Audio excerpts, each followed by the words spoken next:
the ministers present.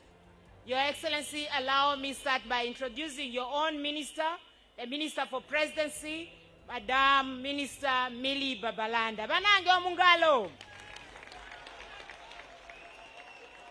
Your Excellency, allow me introduce our Secretary General, Right Honorable Richard Todong. Thank you very, very much. And Richard Todong, at this note, before I introduce other leaders, I want to congratulate President Waffe Mulungi upon his nomination yesterday for being a candidate for the Republic of Uganda as president, and we are sure that he's going to win. We are here to protect the gains. We can see peace and stability. You can see even now in your regime, LC1s are not asking for bicycles, they are asking for motorcycle cars. Wanange. NRM has taken Uganda to middle income status, Your Excellency. Your Excellency, allow me introduce the Government Chief Whip, Honorable Hamson Dennis Obua. Your Excellency, allow me introduce SEC member and my colleague Minister of State for Finance in charge microfinance, Honorable Aruna Kasolo Chaine. Your Excellency, I will stop my introduction here and hand over the rest of the introduction to Madam Helen Seku. Wanange mumpe President Waffe Kalulu, Kalulu chi! Weva lenyo.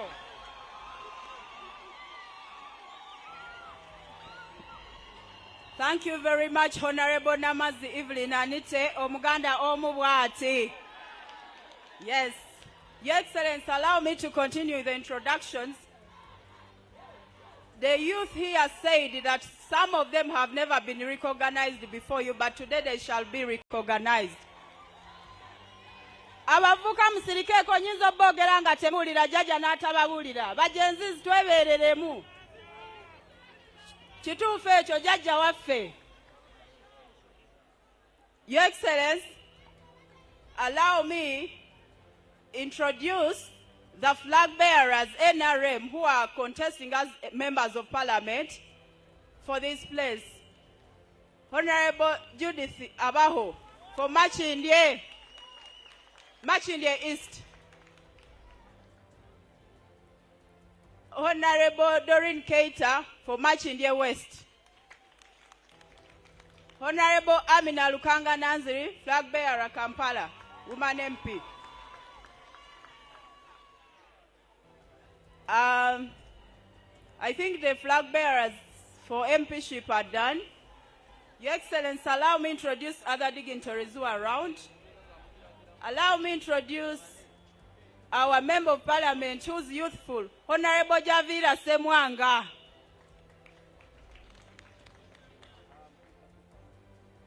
Your Excellency, we have got different dignitaries with us. Allow me introduce our dear instructors from the Patriotism Secretariat who have done mighty work since the launch of patriotism, 2009, when I was still in Senior 6. They have been with us. They have walked a long journey. That is the mighty team we have been working with, led by none other than Brigadier General Rukundo Justus.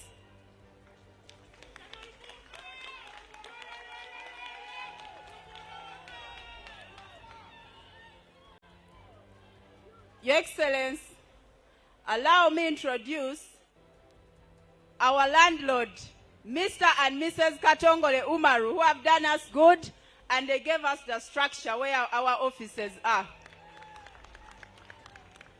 Your Excellency, allow me introduce a patriot, a dear friend of yours. That is none other than Chairman Ambassador Chirumira, Mr. and Mrs. Chirumira. They are so good. They have given us this venue for free without any cost. Because they are patriots and they are your friends, they love you very much. Your Excellency, allow me introduce the pressure groups because they have complained for years that nobody recognizes them before you. And today I promise them that I shall do it. When some pressure group unga muubira kujaja waffe omubwati. Twinayo pressure group Greater Mukono Mobilization Team.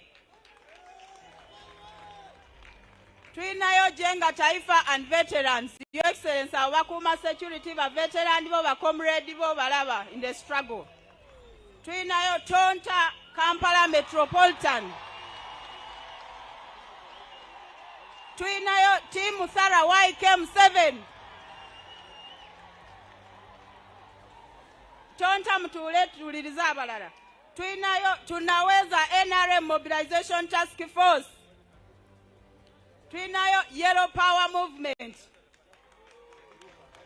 Twinayo Naguru Acholi Community. Twinayo Uganda Market and Allied Employees Union. Twinayo Kampala Kawempe Women Traders. Twinayo Yellow Teachers Task Force. Twinayo the 7 Hills. Twinayo Yellow Power Mobilization and Development Group. Twinayo UTOF. Twinayo Federation of Uganda Market Vendors Association. Twinayo Abafuta. Twinayo the border under the coalition led by none other than Mr. Ndugwa. That is Kampala Metropolitan Border Coalition. It is separate from the Kampala Union Borders Association. So, Mr. Ndugwa, next executive yo mubire kumzei. Border Coalition. Mikwano jonyo. Twinayo the security monitoring team. Twinayo Buganda Form 7. Twinayo Kamocha Yellow Brigade. Twinayo Muzeya Agabude Patriotic Youth Initiative. Twinayo YKM Psycho Brigade. The pressure groups is on ziri wanove so get the kubanga abamu bali waleri. Twina single mothers supporters. Your Excellency, olaba ba single mothers abasajja mwalagawa.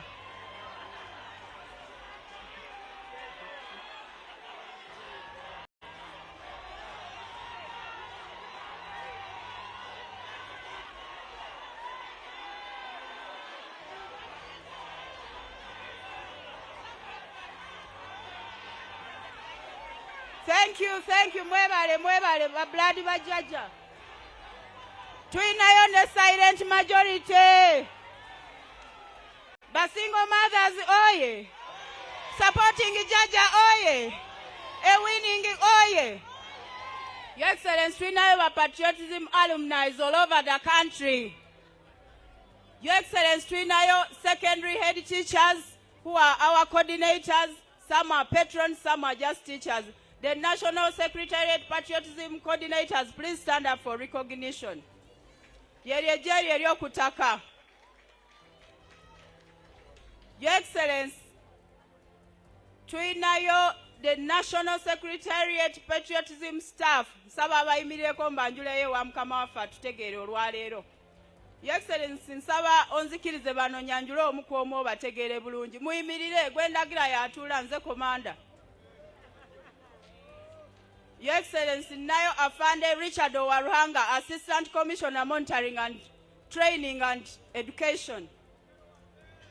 Ninayo Madam Honorable Zalwango Medina, Principal Officer in charge of higher institutions. Havabutambala. Ninayo Mama Muhozi, aka Prosimbabas, Omwasamu wa MUSEVENI. Ninayo Kabira Carol, all the way from Kasese Accounts. Ninayo Miss Pamela Watua, Communications Department. She's your daughter and former RDC. Ninayo Bwana Okike Michael, all the way from Kaperebyong, Principal Officer in charge of higher institutions. Ninayo Miss Kazaire Rosette from Mubende, Mobilization Desk. Ninayo Madam Annie Madam Annie Matilda Namaja, all the way from Paris, accounts. Your Excellency, your youngest youth asinga patriotism, 72 years old. Nayola abakolera jaja tebakula tebakadiwa mu kitabo muzibu nnyo. N'olwata anakusabirako receipt. I have Mr. Kapswani Anthony, all the way from Kapchora, Principal Officer in charge of training. I have Akampurira Fiona Mchiga, all the way from Rukunjiri, mobilizer. I have Mr. Opini Comfort Ngonia, all the way from Arua, instructor and staff, ideology teacher. Other staff, Sibalaba. Temwete Zebulunji. Oh, Wemuli. I have Miss Fiona Mary, Principal Officer in charge of monitoring and evaluation, all the way from Kabale. And a daughter to a comrade, Honorable Major General Henry Masiko. I have Madam Natasha Katshave, who is a data officer at the Patriotism Desk. From Barara, I have Miss Longok Christine, all the way from Napak.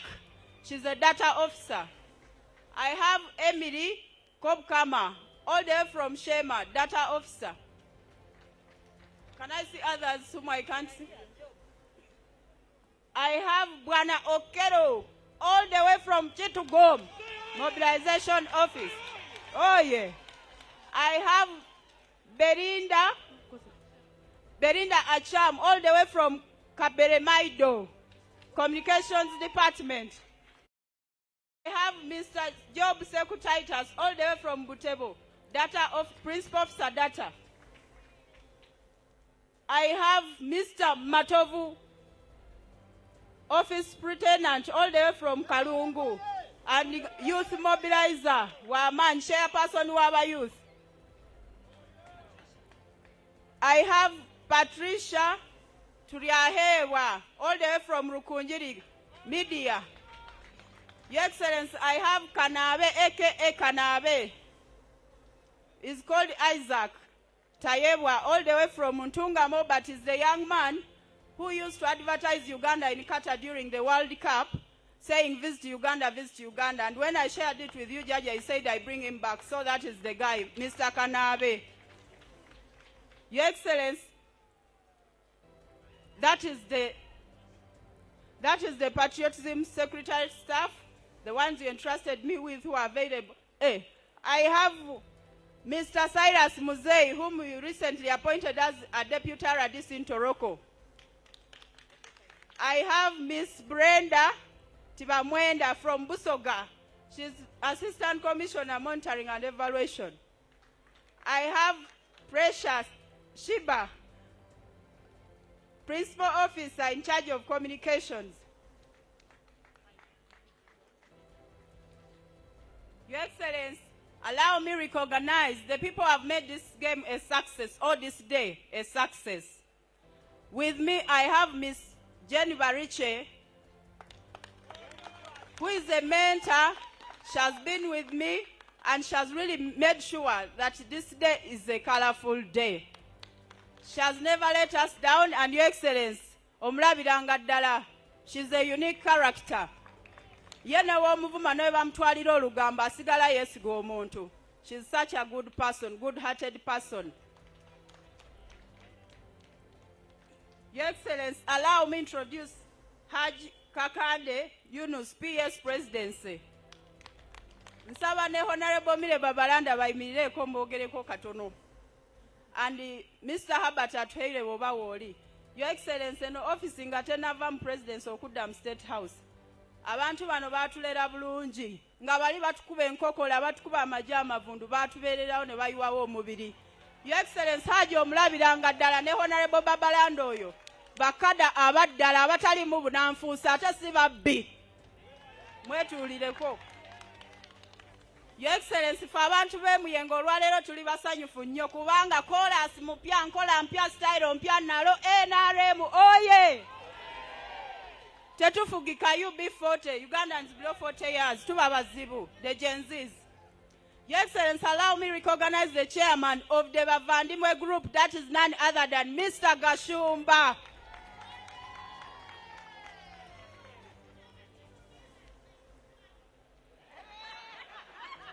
Banaye Gashumba yawasa atete mugamba akalango k'abasingle mothers. Mr. Gashumba akalango kawulidde. Bakubya akagamba awo. Your Excellency, allow me to introduce some flag bearers whom had missed out. Honorable Mwesigwa Mafias, Rubawo County. Honorable Amanya Cohen, Igara West. Your Excellency, ndozola patriots zimweleta abo kumpi newala. Kubanga eleta abo kumpi newala kubanga tuli ba mwoyo gw'eggwanga ate era olabye tukola ne diverse culture. Your Excellency, allow me recognize all the religious leaders who are here. Buli mukulembeze w'eddiini bannaddiini ffenna tuyimuke tuwubireko ku muzeeyi. Muzeeyi oye! Era abo bannaddiini bagambye babulamu kyankwanzi kokka.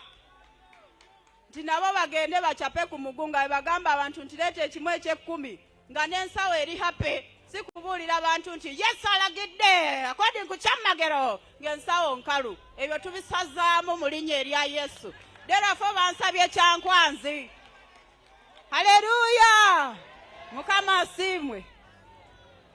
Your Excellency, allow me to introduce the UPDF officers who are here and who have been with us and who are patriots who have given us all the support. Allow me to introduce Major Winnie Baguma, the first female tanker driver.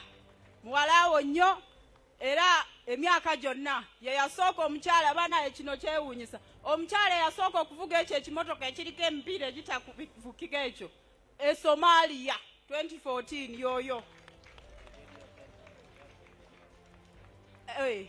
Munansonyiwa abagenerals we mbambuse protocol. Mbadde sirabye our mentor, none other than Honorable Brigadier Charity Beinebabo. She's in the house.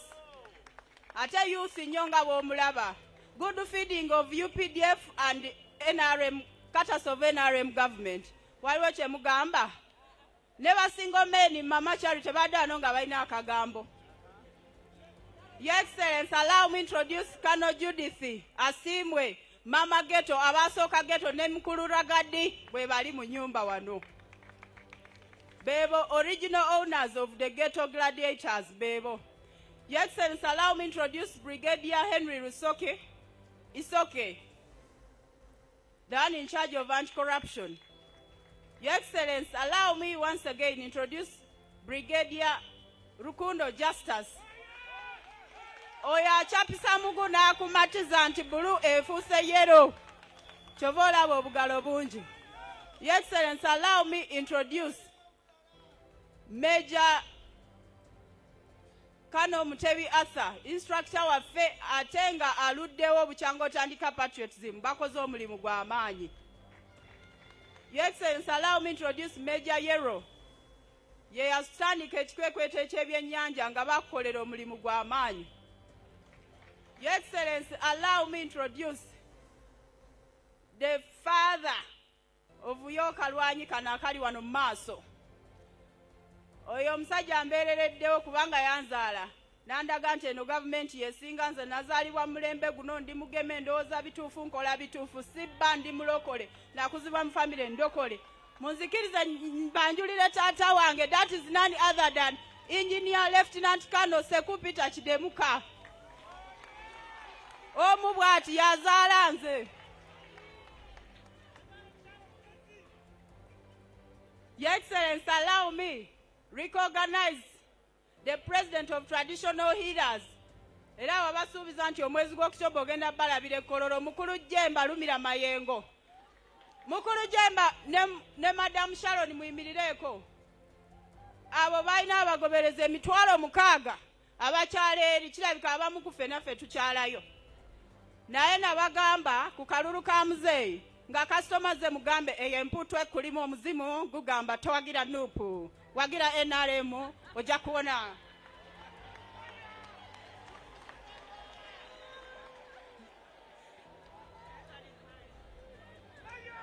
Your Excellency, allow me to introduce your long-time friend. That is none other than King Fahad. Aina abasiramu emitwalo 4 abayaya n'okulaba mukwano gwo nnyo. Your Excellency, allow me to introduce your daughter, your fan, your musician, full figure. Waliawo mukakane. Abalaba mwita fili figure omuntu nga wa season zonna. Allow me ali mabegeri Your Excellency space twadde twina naye tukomeri ku main kikwatagana ne office eyo yonna inayo abantu. Ekyo kiraga nti muzeeyi tumwagala. Allow me introduce another mobilizer Haji Semakula Sula. Abalala bonna Your Excellency banaye olw'obudde ate mukama waffe alina okwogera banaye mwadde mugamba abachina nabagamba muzeeyi akola na buli omu. Your Excellency, allow me introduce Madam Hiromi, who's in charge of investors at the State House desk. Madam Hiromi, stand up with your people so that these people get to know that our judge works with everybody. Abakuwerekeddeko bonna, please stand up and wave. Abazungu abali awo abatatufaana nakala naye judge abaagala akola nammwe.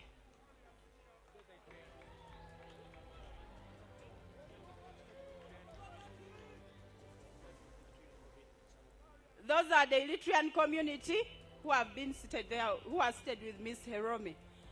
Abakulu ne basebo, allow me introduce the ghetto chairperson, Honorable Lord Councillor, Mr. Kalyango. Oyo wayogera ghetto zimuwulira mwana. Okitegeera. Kakati mu boxa omulabiranga ddala ddala. Basebo ne bannyabo olw'obudde. Ate engeri candidate jakoyemu sagala ate tumukoye nnyo twagala ayogere ng'obudde bukyali atubuulire ekinyusi kyayituleetedde addeyo ate atulowooleze naye Your Excellency waliwo mikwano gyo Haji Kabanda ne Haji omulala abakulira futa abo bakiikiridde ba traders.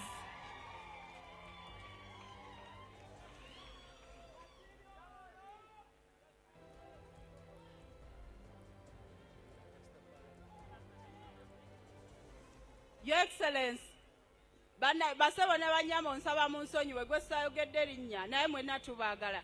Nsaba buli omu ffenna tuwubireko jaja oye! Pressure groups oye! NRM oye! Your Excellency, mpozi kansembyeyo bano ababiri. Waliwo omukwano gwo wano atera okusesa ensi yonna. That is none other than Teacher Mpamire. Emyaka gyonna azannyanga president. Yoyo olwaleero lwe lusoose omulaba feesi ye. Olumu azanyanga Teacher Mpamire ku street olwo anazanyanga president. Your Excellency, allow me introduce Haji Chitata, mukwano go Senior Presidential Advisor Mobilization. And also allow me introduce the top city lawyer, muzeeyi nga balawyer bakutawanya. Oyina wano omwana w'omulwanyi, ate lawyer w'amaanyi mukugu, that is none other than Honorable Derrick Lufunya. Lawyer w'amaanyi tafugika, oyo tawangulwa misango. Kati muzeeyi baba kutawanya, oyo mwana wa comrade wo mwalwana ne kitaawe mu nsiko. Oba recruitinga ng'emisango ne bagisala mu mazima na bwenkanya. Basebo ne bannyabo besitayogeddeeko mu nsonyiwe naye mwenna muzeeyi abalabye. Ate nga tubeebaza nti mwebale kujja. Jekoma oye!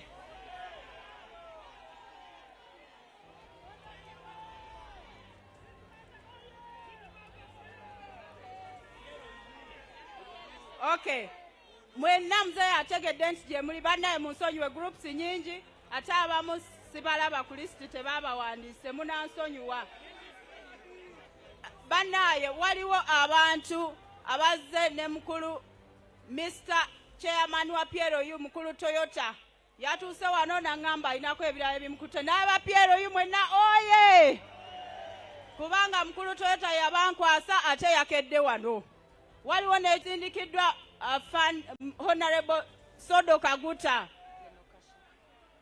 Sodo Kaguta alina naye ekikundi kye kye yaleese. Mwenna PLU oye! Chairman Sodo oye! Winning oye! All of us supporting single candidate oye! Very good. Museveni now, Muhozi next. Jaja oye! Fete tuva ku main bannaye akalango mukawulidde naye jaja tanakoowa. Generator ejira erindako okwaka kubanga bridge jaja yasima nyingi nnyo amasanyalazi mangi.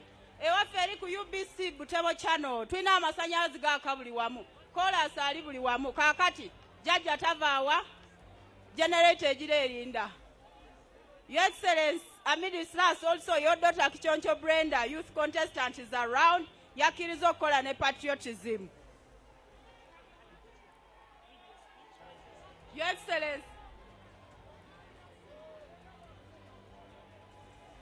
Excellency, at this juncture, allow me take you through where patriotism has come from and how this day came about. Then after my speech, Honorable Evelyn Anite shall come to invite the Secretary General, who will give his remarks. Then in return, she will guide us.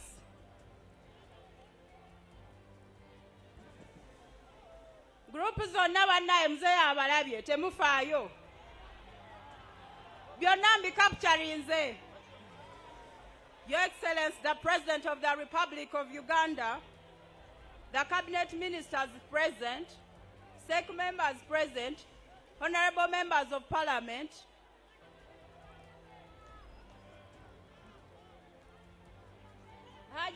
oh, Your Excellency, bangambye, ba chairman wa divisions ze Kampala, omukulu Isima Wagaba, chairman Nakawa, n'abalala.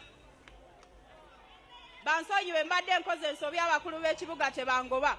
Waliwo omukulu Kamuntu Majembere, chairman w'Erubaga. Abalala sibalaba.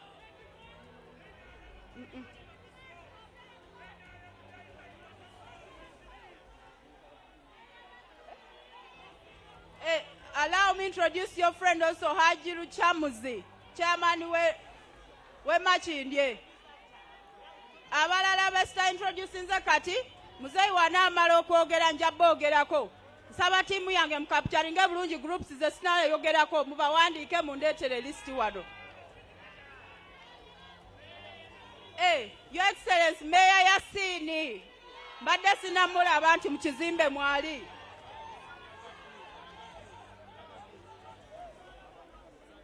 Your Excellency, abalala bonna tugenda boogerako nga muzeeyi amaliriza kubanga groups ezimu sinabategeera tiimu yange eri kundeetera amannya naye mukakkane temufaayo. Your Excellency, the President of the Republic of Uganda, the SEC members, Cabinet Ministers, Members of Parliament, the Right Honorable Secretary General of the mighty party NRM, the State House Controller, Minister for Presidency, the National Secretariat Patriotism staff, all the informal sector groups, the political parties, the PLOU group, the instructors of patriotism, and our Patriots alumni, the patriotism coordinators present, ladies and gentlemen, praise God. Your Excellency, the staff of the National Secretariat for Patriotism Corps and I welcome you to this great occasion, which was initially the official opening of the Patriotism Office, which is a youth office that brings all the youth across the board together. It is the reason we are gathered here today. We are honored that Your Excellency has taken time out of your busy schedule to visit the Patriotism Secretariat that is implementing one of the critical programs for the youth of Uganda. Ba youth tusirikeeko mumpulirize. Basolo bamanya babawandike bandeetere nja basoma. Your Excellency, I want to begin my remarks by thanking you once again for being a visionary leader. This Secretariat bears a witness to your visionary leadership. I thank you, Your Excellency, for the support you have extended to us during the course of implementing the patriotism program, which you initiated on 2nd February 2009, when I was still a young girl in secondary school, senior 6. It is that commitment that you have created to ensure that the youth are properly nurtured, which made it possible for the Secretariat to inculcate the patriotism values to a larger number of secondary schools, higher institutions, both public and private schools across the country, and to other groups that are not part of the school-going people. Your Excellency, since taking over the office of the Secretariat on 9th January 2014, which marks today us being 1 year and 8 months old in this office, I want to warmly say thank you for all the support that you have given us. From 9th January when I took office, we have managed to capture the data of the alumni of patriotism, who are more than 250 in number. And Your Excellency, since I took office, the 1 year and 9 months and 8 months now, we have managed to train 200,000 youth across the country, both from schools, higher institutions, out of school, and the informal sectors. With your support, Your Excellency,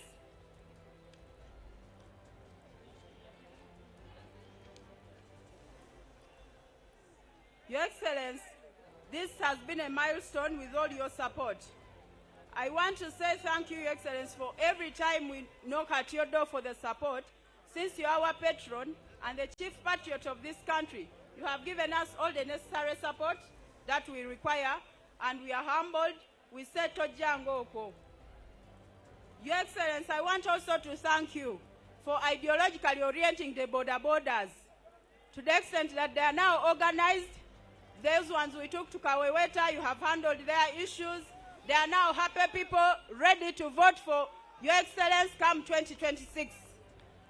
However, the few under the border coalition who missed out, they gave me their report, which I shall give you.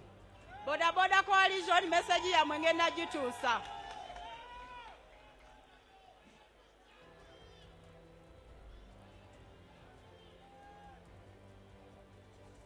Your Excellency, we are grateful for your promise. Your Excellency, we are grateful that you thought of a Ugandan of a lower scale, the Ugandans who are living under the poverty line. You thought it wise and created what we call the Parish Development Model Program, PDM. Your Excellency, we as the youth, we are very grateful because through PDM, we have managed to benefit as youth. In the entire country, every year you spend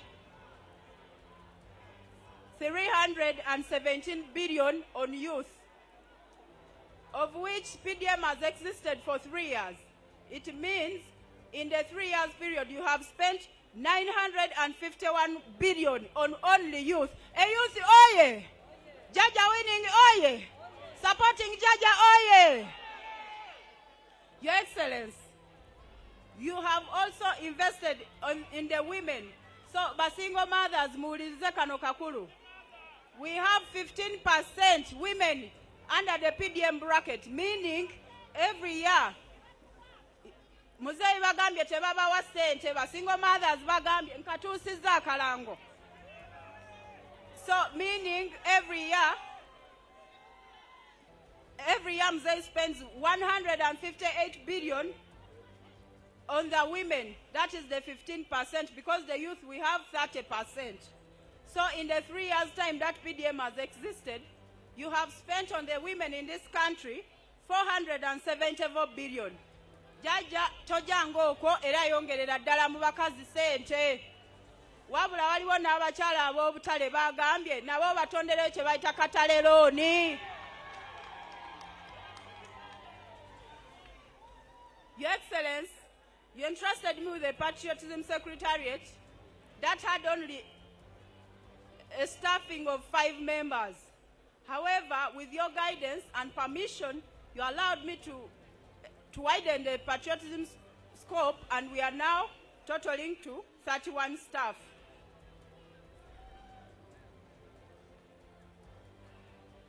Your Excellency, I would like to thank our instructors. They have been there. Those people are real cadres and patriots. Whether there is money or no money, they come and train. And I want to thank also the UPDF fraternity, headed by Brigadier Rukundo. They have always trained us, whether there is money or no money. They train us patriots. And some other officials from local government. We are really grateful for giving us an opportunity as the young people in this country. Your Excellency, I want to take this honor also to thank another chief patron, that is none other than Mama, who masked the Gen Zs called Jaja Muchala, who has given us the support through Ministry of Education and with your support as well. Mama has been there for us, the Patriotism Secretariat. Every time we call on her, she's always present. And we want to say thank you, Mama, for being there for us. Your Excellency, as earlier mentioned, our main focus is to train the youth in and out of school in the patriotism ideology. Our mission is to ensure that the next generation of leaders will be persons who love their country, love their neighbors, and love themselves above self.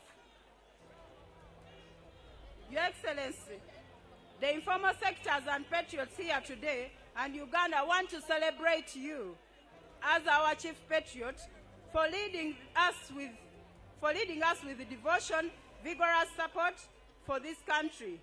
Without any unquestionable doubts, you're full of integrity and leadership. Your Excellency, we say thank you for being such a wonderful patriot. Your Excellency, I have different groups that gave me their requests and concerns.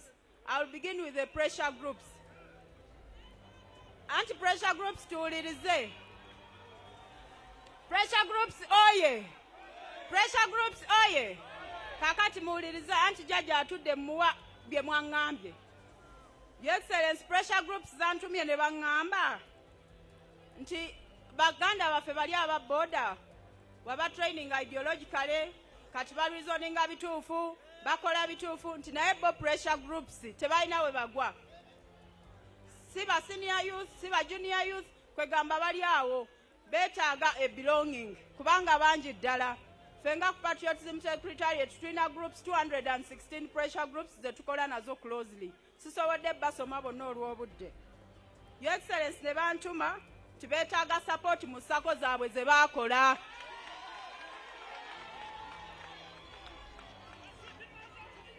Ekirungi ne basingo mother bagambye balina sako yaabwe betaaga mu support. Ekirungi State House Controller waali wano. Bannaye jjajja wabanga waali nga ne nanyini sente waali. Kyekigaana. Sente diriwo. Eno gavumenti y'NRM esomesa bituufu ate eyagaliza ffenna tukole. Aba bus transport oye. Mukwano gwammwe jjajja abatumidde. Your Excellency.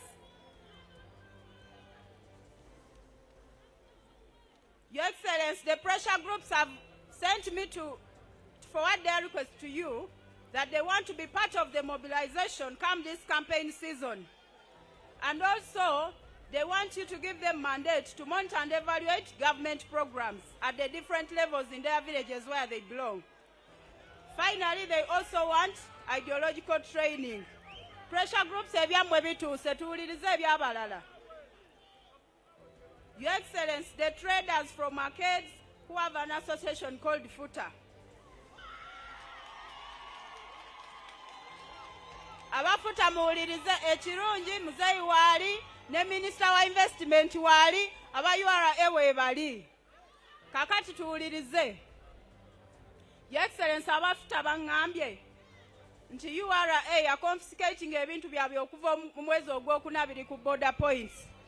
Nti bakusaba n'obuwombeefu bwonna nti for this time only let URA release their goods basobole obijja container zaabwe ziveeyo then emyezi egijja mu maaso basobole okugoberera amateeka amapya URA ge yaleese nti kubanga abo babadde bakola kye bayita groupage nti ebintu mwegatta abantu 3 ne musitikula container emu. URA kyetayagala kati ebakyunyiza omwo n'ebakyayisa okuwagira jjajja ate nga bo mikwano gyo nnyo ate bakwagala. Ne bagamba jjajja ku mulundi guno gwokka banyigireko ku liiso ebintu byawe ku boda gye biri okuva omwezi ogw'okuna. FUTA oye! Kakati mukakane nkyaleeta mukalire mutereere. Saagala nti saawulidde saategedde ffenna maaso ku lutimbe. Era nga mukulu Kabanda ne Haji be baleese ensonga zino. Be bakiikirira abakeeds batrader bonna. Your Excellency, ne bagamba nti waliwo bano be tuyita abatembeyi. Tibo basaba obwo obutale obubeera ku local markets ze wazimba central markets mubawe upper floor babeere nga bakolerayo abamu abakola ebya saluuni abatembeeyi bya saluuni babeereyo nga bakasitoma tubasangeeyo kubanga omuntu tasobola kwambuka waggulu kugula nyaanya naye asobola okugendayo n'akola akaviiri ate nga fulo eya waggulu ey'obutale bwe wazimba terina kibeerayo ne bagamba obateeremuko ka kapito. Your Excellency era abakatale nga nagambye alya tibaagala kye bayita katale looni nga wateekawo PDM looni.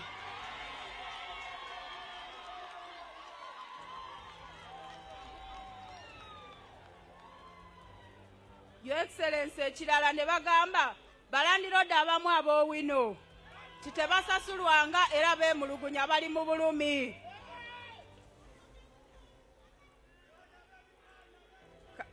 N'abeebigaali bonna bagambye sako zaabwe ze baakola madamu Jena abatambulemu abalabe obeeko ky'obakolera okwejja mu bwavu mu sako zaabwe. Your Excellency, from the religious fraternity, both Islamic pastors and all religion, they requested that they need to go for an ideological training, and so far I have registered over 60,000 who just want an ideological training to sharpen their thinking. Ne balema okulinda ebyamagero mu church for 7 days a week nti basiiba basaba ebyo byaliwo mu mulembe gwa Musa kati ebyamagero tukola bikolere. Tulina okukola n'ogenda mu nnimiro n'olima n'olunda nga muzeeyi bw'atugamba 4-acre model system. Kati bo basabye kyankwanzi ng'abasumba n'enzikiriza endala ojalaba we need to be suitable and they would want you to attend. Winning oye! Muzeeyi oye! NRM oye! Era n'abasiraamu muzeeyi nga okuyita mu mukwano gwo Haji. Haji King Fahad ne Haji abasabye basheke nsaba muyimireko muzeeyi abalabe.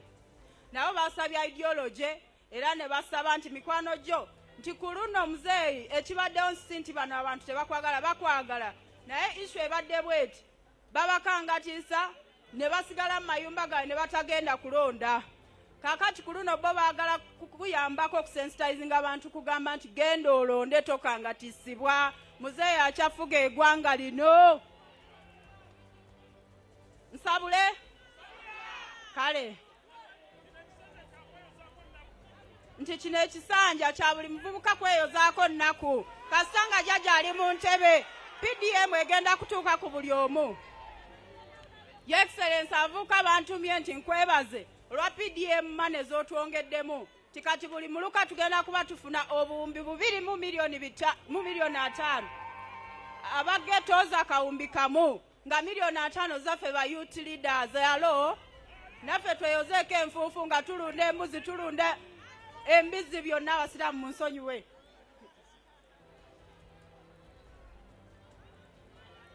Your Excellency, abazadde bantumye era n'abazadde abali wano mbasaba ffenna tuwagire muzeeyi tensonga ya education ogikutteko nnyo era ne maama agitaddemu nati okumalawo ebyali bitakolebwa bulungi.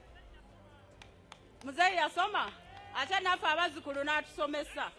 Nze nnyini kamwe akoogera nina masters mmeka 3 ndikumaliriza ey'okusatu LDC nina degree mu mateeka nina sikangatisibwa ate sifugika. Oneerijjamu ng'owekakasa etteeka. Naye nga nange nsomedde mu mulembe gwa jjajja gwe nazaalibwamu ate gwe nsomeddemu. Your Excellency, abazadde nsaba bategeeza ffenna abali wano ti mu mulembe gwa jjajja nze by the UPE product. Batandika UPE mu 1997 we natandika P1. Era twawona okusomera mu miti mulembe gwa jjajja. Abazadde baffe batugamba bawandiikanga mu ttaka, ffe abajjajja tuli ba because tuwandiika online. Tetufugika. Your Excellency, abazadde nsaba tuwulirize. Muzeeyi bulijjo abuulira enjiri nti teri mwana kusasula fiizi ku ssomero abali mu masomero ga gavumenti ag'obwereere. Ffe bafuna mpola tusobole okusoma obwongo bubeere nga bwozeemu. Kaakati muwulirize omwana ali mu O-level senior to senior 4 gavumenti esasulira buli mwana emitwalo 5 mu 8 buli taamu. abaana abali mu HS kyewandise senior 5 ne 6 buli ssomero lya gavumenti omuzeeyi asasulira buli mwana emitwalo 780 buli taamu. Era wano waliwo ba headmaster ba government schools abasobola kitestifyinga. Madam Irene Semko, deputy head teacher we Kansanga Seed. Nimbye. Very good. Ekitegeeza abaana b'omunayuganda yenna owawansi asobola okusoma. Muzeeyi agambye tusomere bwereere. Era olaba yeyo abasaba esente miliyoni mmeka fees mu mulopere. Yensonga lwaki muzeeyi yatuwa ekitebe ky'abavubuka wano wansi. Buli omu ajja aleeta ensonga ye tumutuuseeko abikoleko. Era omulembe gwa muzeeyi bayuthi bagambye tebakyasaba na munnyo kubanga ebintu wabyozaamu. Bannaaye socio-economic transformation. Ate era ne bubu mungi kati Your Excellency abakapenta ne bantuma nti yongerezaamu okukatiriza nti abantu ba government officials and what furniture office tugulenga mu bano bakapenta abawana abafa abaliroko okupromotinga bubu. Ladies and gentlemen, byebyo byembadde nno okuloopewa muzeeyi bye muntumye message nzituusizza.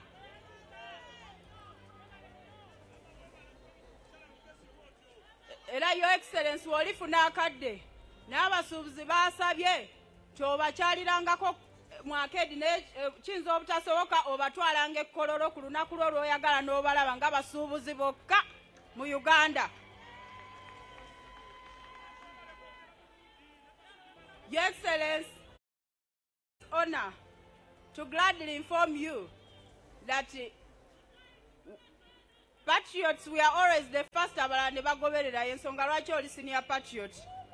That today and here we officially opening the campaigns under the guidance of our very own, the Right Honorable Secretary General is launching Muzeeyi's campaign roadmap here and now. Kati tulonde muzeeyi. Your Excellency, abavubuka bagambye nti ku mulundi guno village to village bajja kuuma akalulu kasita obawa mandeeti ti omuntu tava Kampala bategeerera kabakuuma obululu ku byalo byabwe.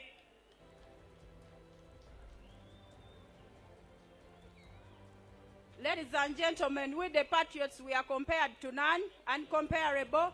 Abazzukulu ba jjajja, the Gen Z tetufugika, jjajja tumwagala nnyo ate naye atwagala. Mwebale kujja neebaza buli ssekinnoomu, mwebale kwagala jjajja. Emyoga SACCOs, jjajja weebale ziteekamu ssente ate ayongeza. Ate si jjajja yekka, mukulu akulira emyoga wali wano Honorable Kasolo omu bw'ati. Abakyala gwe baagala ennyo nti abakyala baagala ani? Wali. Yimukako bakulabe, bakyala gwe baagala ennyo. Nti abakyala baagala oyo, nze erinnya linnemi okwogera. Honorable Namazzi. Yajo dyogera ebyo. Basebo ne bannyabo njagala obbakubiriza n'obbasima nti mwebale kujja. Era 2026 tuwagire muzeeyi. Okwagala kuno kwe tumulaze leero wano. Tetujjanga okwo teri kuzikiza. Bwe tuva wano tugende tukunga akalulu ka muzeeyi. Ate womala okulonda tovaawo tukakuume. Abo abagamba simanya protest vote sijui wati fwe tugamba no protest vote. Tulina kulonda luli abatalonda mwenna muddemu amaanyi. Abafanda abali wano the UPDF officials abakyala bammwe mu mabaraks tebalonda. Ku mulundi guno mugende mubagambe bawagire jjajja kubanga abawadde. So ba generals ne ba officers abalala bali wano ensonga etuuke waka mu family. Akalango kaiseewo n'abapoliisi nalabye afande Kulaije somewhere. Poliisi nayo bagambe enagulwawo waliwo abantu asukka mu mitwalo 4 nti ku mulundi ogwo akalulu bonna tukeere tuwe jjajja. Balina okulonda.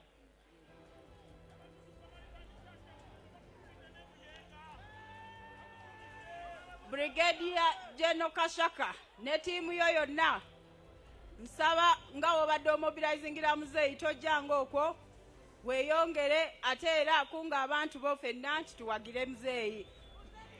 Muzeeyi juu.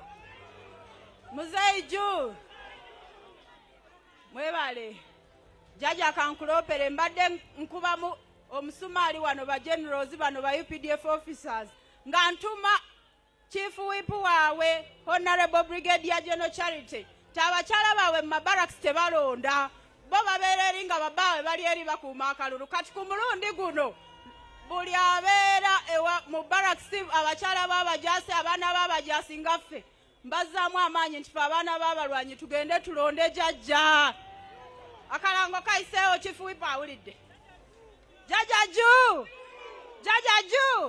dejenzizi oye abasuubuzi oye abafuta oye pressure groups oye abaganyi baffe mwenna oye flag bearers oye basebo ne banyabo basingo mothers oye basebo ne banyabo ku mulundi guno muwe jaja support emala londa jaja atolonde ne ba flag bearers b'NRM flag bearers once again muwubire ku bantu babategeere bulungi balemo bayitako baabo bannaye Makindye East ne West Rubaga Kampala mubalabiranga ddala ate bachairman ba NRM aba divisions ze Kampala bonna bwe bali abasumba n'aba religious leaders endiga zonna muziragire muzeeyi yekka yaleeta eddembe ly'okusinza freedom of worship under Article 29 of the 1995 Constitution as amended tulina eddembe erisinza oyo jajja yekka abasiraamu basheke ngawe mukuba swala eyo mubagamba jajja yatuwadde eddembe erisinza ne mukwano gwange mukulu Jemba namugamba mukama yebazibwe haleluya namugamba oyo nti bali bantu obagambanga nti owaaye endwadde yeetaaga kulonda NRM owone mubagambanga akagambo. Your Excellency, allow me thank everybody who has taken an initiative to come. And Your Excellency, allow me in a special way thank Chairman, Honorable Ambassador, Mr. and Mrs. Chirumira, for giving us an opportunity to use their place for free. And I also want to thank Honorable Sodo Kaguta in his absentia, because it was through him that he connected us to these two patriots to allow us be using their premises when we have functions. It's not the first. We always feel here up to there, because their wall is adjacent to our offices, so we are only separated by the wall. They are really good neighbors, good cadres, good patriots. They have given us all the support for free. Tebatu sasuza, tebatu banja. Your Excellency, allow me thank State House Controller. She has been there for us. She has contributed. She's the one who decorated your office to look the way it is. Very beautiful office down here. It is courtesy of State House Controller. Your Excellency, allow me also thank Jaja Nalweso, wherever she is. Atuiriddewo mubiringa Jaja. Wotobeera Jaja Nalweso abaawo mu ngatto yo. Ate era n'atuyuwirawo omubiri. Your Excellency, allow me also thank Honorable Anite, because every time she has mentored me, she tells me we must do this, we must support Jaja in this way, and Honorable Mire Babalanda. And allow me also thank the Right Honorable Secretary General and Honorable Kasoro. Every time I call upon them to come and give lectures during the patriotism ideology, they are my full-time teachers without pay, and others who are not here. They have been there for us as the patriots. And allow me also thank the Patriotism Secretariat. Muyimireko neera Jajja abalabe. Ndowooza olaba be banyirira bali emmere ya Jajja, bakola emirimu gya Jajja buli kimu. Ate tulinayo Hajjati Madina, yimirira bakulabe, muzeeyi akwetegereza. Oyo ye kansala w'abakyala bonna ab'ewakiso. Yafumba emmere yaffe. Nga agamba bugambi ekya muzeeyi nfumba. Nga teyeebuuzizzaako neiba kubanga kadda ku mutima. Muzeeyi tukwebaza okutufiisiza akadde, tukimanyi oli bizi otusaasire we tulidde obudde, naye tubadde tukwetaaga. Ate bano Abannayuganda bakwetaaga, ate mikwano gyo nnyo, kubanga bagenda kuwa obululu ku luno. Bannaye opposition tulina ogikuba n'enkoona ebanywe. Gwe mu bokisi tiikingaani? Buli woolaba tiikingaani? Naye akalulu okatiikinga bulungi ne katayitamu mu bokisi ate ne bagamba invalid. Yali dedda akalulu kati kyogamba mpite Chief Justice wano tumusamoninge next week ajalangirire. Your Excellency, majority bagambye next week tukomyewo ku Patriotism Secretariat wano for another official opening. Tuite Secretary General ngeri gyali Patriot akulangirire. Kubanga akalulu wakalidde, it is evident. Muzeeyi abantu abali wano basuka mu mitwalo n'emitwalo bakkirira paka eri wansi ne bakoona ku main. Ababoda tebabalika muwendo. Ab'obutale, abasuubuzi, bonna mikwano gyo. Ba secondary head teachers, ba patrons baffe, ba coordinators aba patriotism. Bonna baduumira abaana nti omuntu omutuufu ku ballot ali ogu muzeeyi yekka. Ne bano ba invited guests bonna. Your Excellency, at this juncture, with your permission, allow me once again invite Honorable Evelyn Anite Namazzi ajja tutwale mu maaso era nga tukwebaza bwebale kujja ate buli lwe tukuyita muzeeyi omanyi nze sponsor wo kino ekisanja kati nkyalina obuyinza kati candidate oyo kyemwebazaako kiri kimu nti bw'omulagira akola atakkiriza nze nkayana naye ne mugamba jjajja sponsor tebamukayaanisa ate awuliriza kyemwagalako candidate nze so akuwagira candidate atampuliriza oyo awuliriza candidate omu bwati jjajja oye mukulu Gashumba bavandimwe bagambe jjajja yekawa ku baloti tweyanziza. Honorable Namazzi Evelyn, please come and take charge.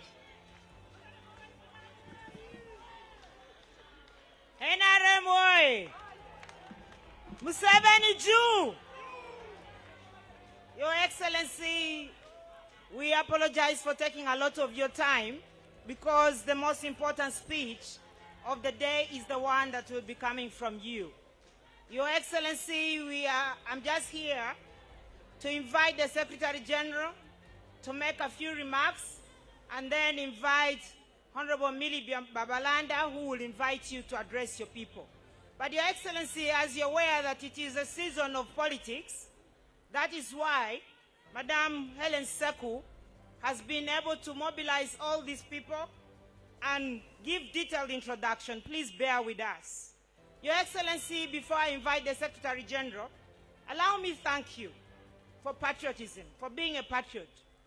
And many of us seated here perhaps do not know the meaning of patriotism. Patriotism is love, devotion, and loyalty to one's country, involving support to its values and a desire to contribute to its well-being even during difficult times. Your Excellency, I want to ask everyone in this place to clap for the #1 patriot of this country, none other than General Yoweri Kaguta Museveni. Your Excellency, there is nobody who has sacrificed himself to love his country, fight for his country, defend the country's people, even in difficult times when everyone says that Uganda should not do a certain thing, including taking away our minerals. You have defended the minerals of this country, the wealth of Ugandans. Let's clap for President Museveni for defending the wealth of Ugandans. Your Excellency, you sacrificed yourself to go to the bush in 1986, before 1996, and you took over power in 1986 and ushered in a fundamental change, a lasting peace for our country. That is love and devotion for your country. Banange mukubire mungalo zamanyi ku president wafe. Nange simanyi Luganda bulungi mbade njagala kuyogera nyingi nnyo ku Luganda. Banange musonyiwe Anite kubanga Anita vawala ngakumpi ku Kongo wali. Naenga gwebale president wafe mulungi kati you've given me chance ndi wano ku Buganda. Ntandika kuyogera Buganda mulungi katono katono ngenda kuiga. Webale President, I want to take this opportunity to invite the Secretary General to come and say a few words and invite the Minister for President to invite you to speak. Webale. President wafe wangale! NRM hoye! Thank you. Your Excellency, the President of the Republic of Uganda, the ministers here present, the members of the Central Executive Committee of the party, my sister Ellen Seku, and all the patriots who are here Good afternoon. Your Excellency, it is your day and we don't want to waste a lot of time talking, but allow me just speak about one or two things. That there is a difference between a cadre, a supporter, and a mobilizer. A cadre is somebody who is built over time. A cadre is somebody who understands the changes in society and helps guide how those changes should be directed. I need to thank the Patriotic Secretariat because over time when they invite me to give a lecture to a few of the trainees, we share some of these values.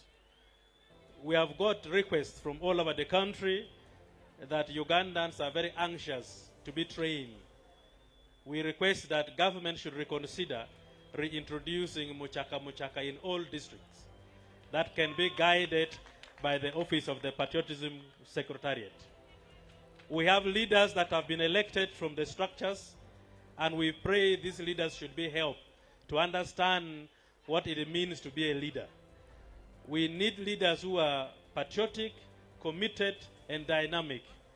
We need leaders who understand their environment. And we need cadres who love the country, loves the president, but also love their neighbor. Evangelization of Christianity speaks about love. Love, you start by self-love and neighborhood love.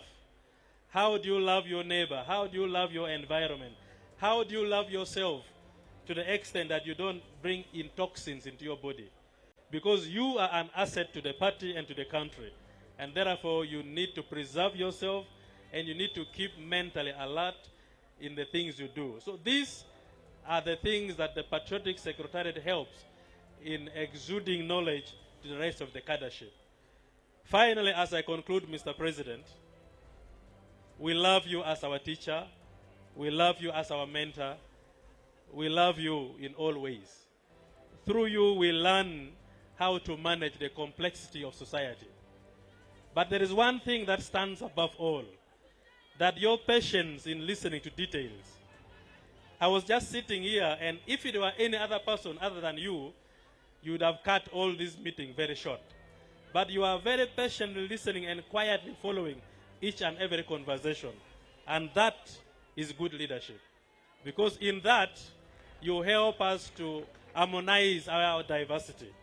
So we thank you so much. And finally, I congratulate you for being nominated. And soon we shall start the program for campaigns. And we invite all these cadres to join us during the campaigns. Mr. President, if you may recall, in the past, we used to have very many volunteer groups under NRM.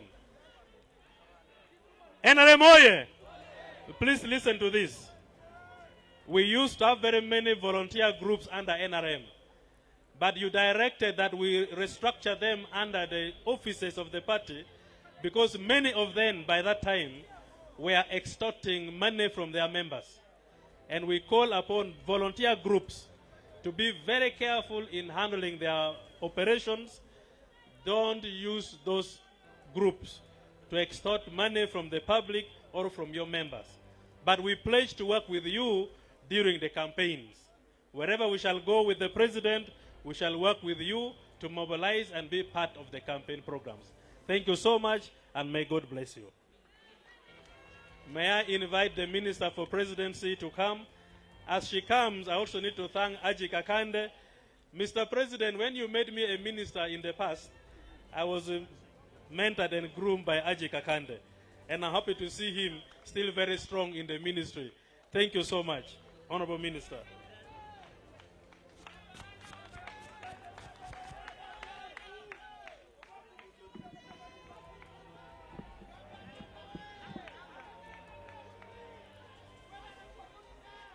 Your Excellency, the President of the Republic of Uganda, Commander-in-Chief of the Uganda People's Defense Forces, National Chairman of the mighty party NRM, our Chief Patriot, and our Presidential Flag Bearer, General Retired Mzee Yoweri Kaguta Museveni. You are most welcome to Munyonya. Honorable SEC members, the Right Honorable Secretary General of the NRM Party, Right Honorable Richard Todong, colleagues, the honorable ministers, honorable members of parliament, Your Excellency Ambassador Godfrey Chirumira and your dear wife, Susan Chirumira, the Senior Presidential Advisor, Sarah Kanyike, the Permanent Secretary Office of the President, Haji Yunus Kakande, the State House Comptroller, Madame Jane Bareche, the Commissioner on National Patriotism, Secretariat, Yomuzukulu, Miss Helen Seku. Your Excellency, on this function, we are honored to have Brigadier General Isoke. We are honored also to have Brigadier General Charite Bainebabo. We are honored to have General Nareso Proscovia, the patriotism instructors, Afande Rukundo and others, the district leadership. Your Excellency, before you we have our RCC Kampala Honorable Mawia Umar. We have the deputies, Deputy RCC. Can you please stand for his recognition? And the assistant RCCs. All the flag bearers present. Moyimirireko Ekitiibwa President Yabalabe.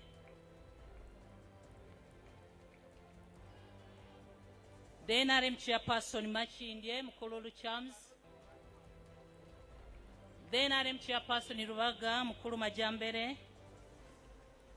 The NRM Chairperson Nakawa Mukulu Isma Wagawa.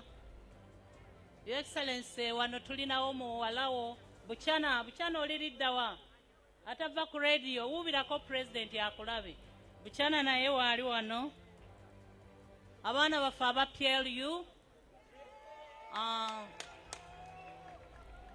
PLU muwubire ku muzeeyi abaana baffe aba pressure groups Tonta and others muwubire ku muzeeyi.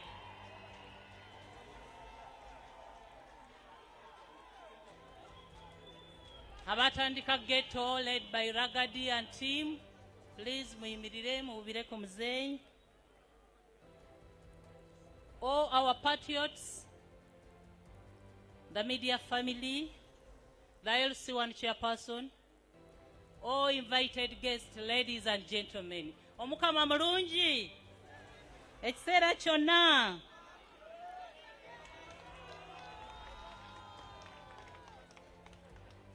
I wish to start by congratulating you, Your Excellency, upon the highly successful and well-attended nominations as NRM flag bearer for the 2026 presidential race. We congratulate you, Your Excellency. The numbers did not just come for the function, but they came to appreciate your contribution in the transformation of the country. They also came, Your Excellency, to show you that they are still with you in the journey of changing Uganda and consolidating the gains. Your Excellency, sir, today's event is highly critical because it touches on an area that is dear to you, namely patriotism, which is a key principle of the NRM party. Through this pillar of patriotism, Your Excellency, you have inspired Ugandans, especially the youth, to place their country above self, to guard its independence jealously, and to commit themselves to its prosperity. You have reminded us, time and again, that patriotism is the compass that keeps Uganda united, peaceful and focused on Vision 2040 and beyond. Like Nehemiah in the Holy Scriptures, who mobilized the people of Israel to rebuild the broken walls of Jerusalem with courage and determination. Your Excellency, you mobilized Ugandans to rebuild and fortify the ideological walls of our nation, the walls of patriotism, unity, and discipline. Yet it is coming to the time when we are embarking on mobilization for your re-election in 2027. 2026. I wish to commend the Commissioner Patriotism Secretariat, my sister Helen Seku, for extending the gospel of patriotism at the grassroots level. Patriotism training and awareness is no longer a Kampala or Chankwan's-based matter. It is now fully decentralized to the lower levels, and the common man and lady out there is now participating in the trainings. We cannot take this achievement for granted and neither to fail to recognize it, Your Excellency. I therefore congratulate Madam Helen Seku, our Commissioner, for the commitment and hard work. I also, Your Excellency, thank the State House Comptroller, who has increasingly supported the Secretariat ever since they left the office of the President. You have done so well to position the Secretariat to offer its best value to the people of Uganda. Your Excellency, it is now my singular honor and privilege to invite you to address this gathering. Thank you for your kind attention for God and my country. Okay. Madam Samwena, kale mture. Wabewo akyusa mu Luganda, ani amanyi Oluganda bulungi.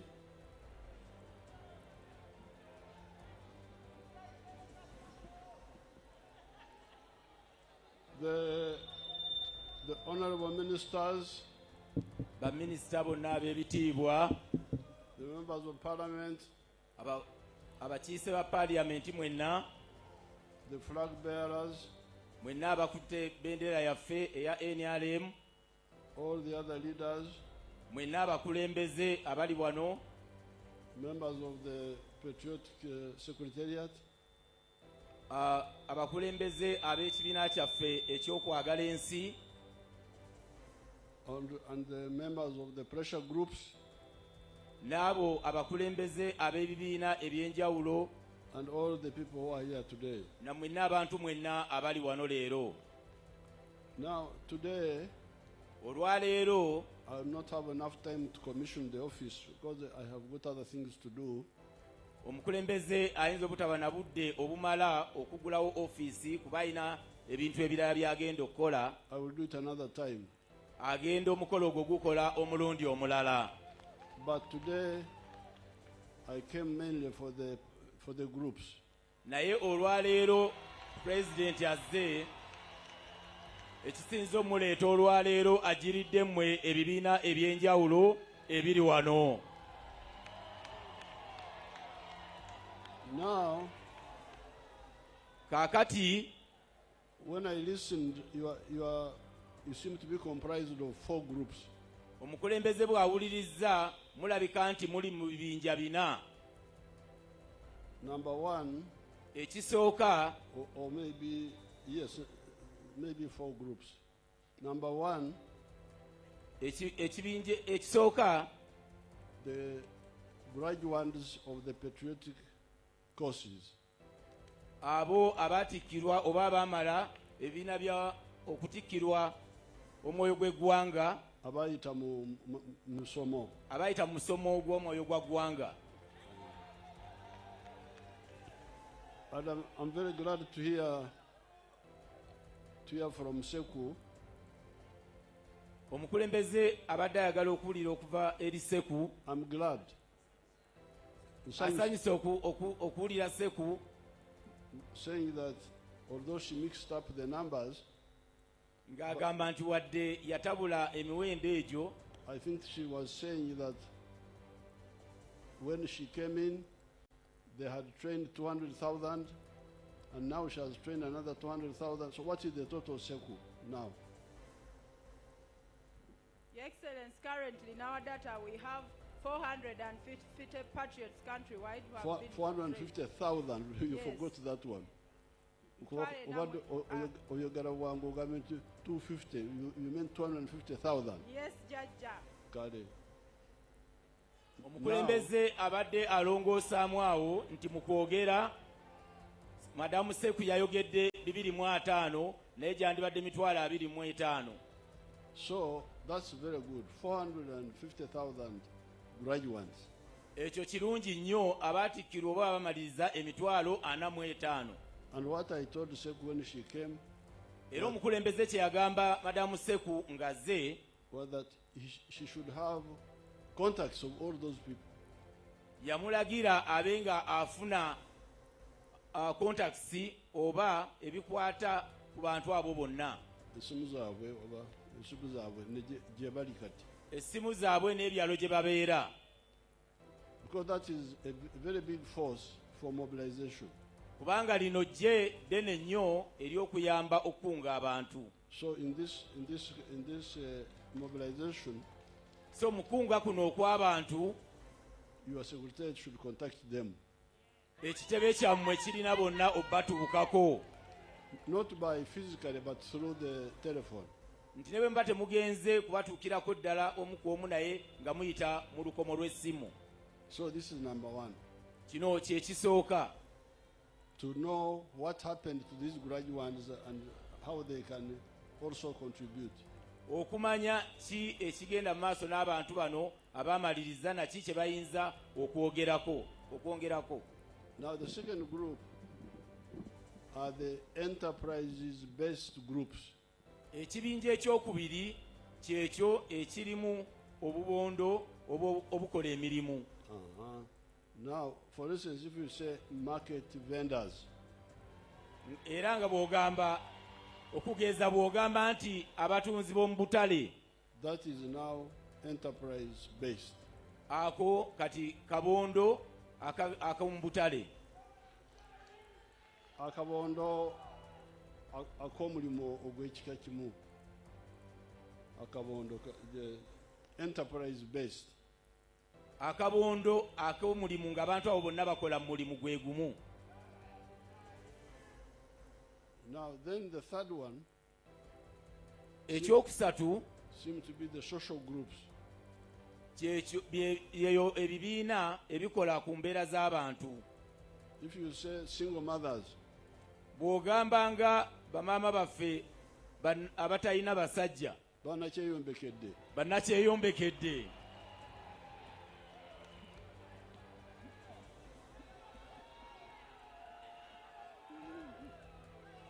muwulirize bannaaye, muwulirizeeko. that is the social group. Ekyo kibiina kya mbeera z'abantu. Now, then finally, Nti kati ekisembayo the pressure groups mobilizers.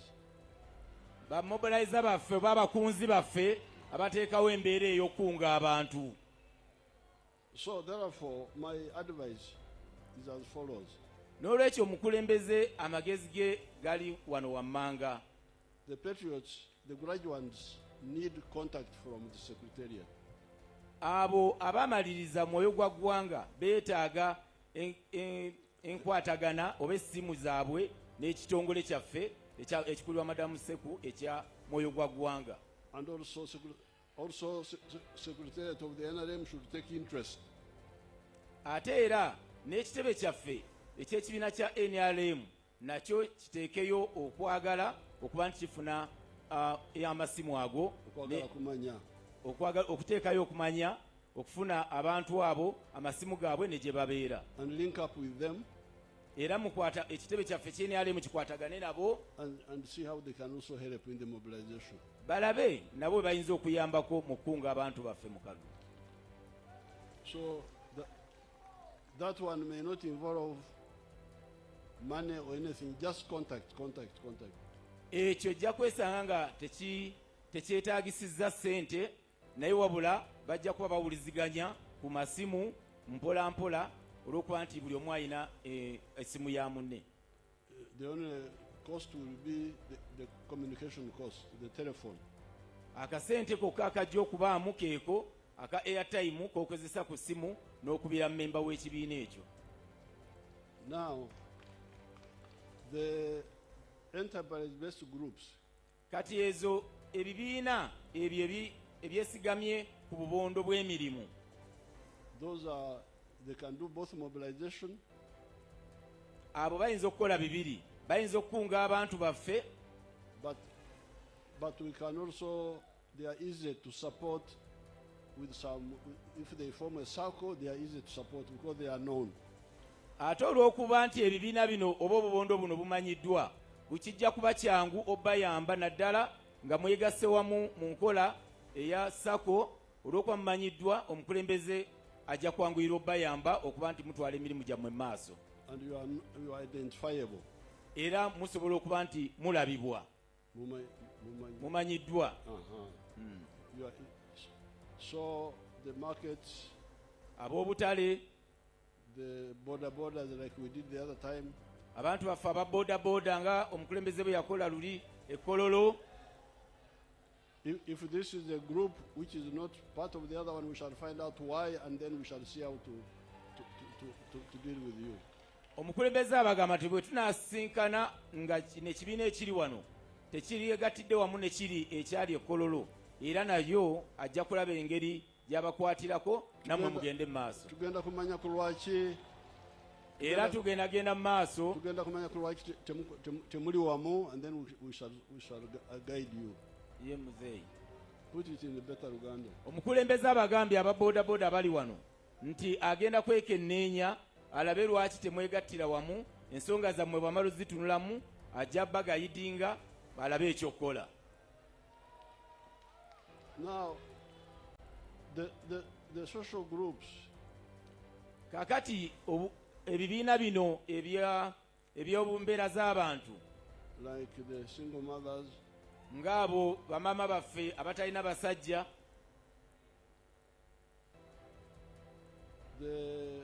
they can also, but you see the best way of supporting our population, omukulembeze abagamba nti engeri ennungi esingayo ey'okuyamba abantu baffe is either geography based, nga eyinza okuba nga yeesigamye ku ngeri ku buli kitundu abantu abo gye bava. That's why we say PDM, parish, because a parish is a known geographical unit.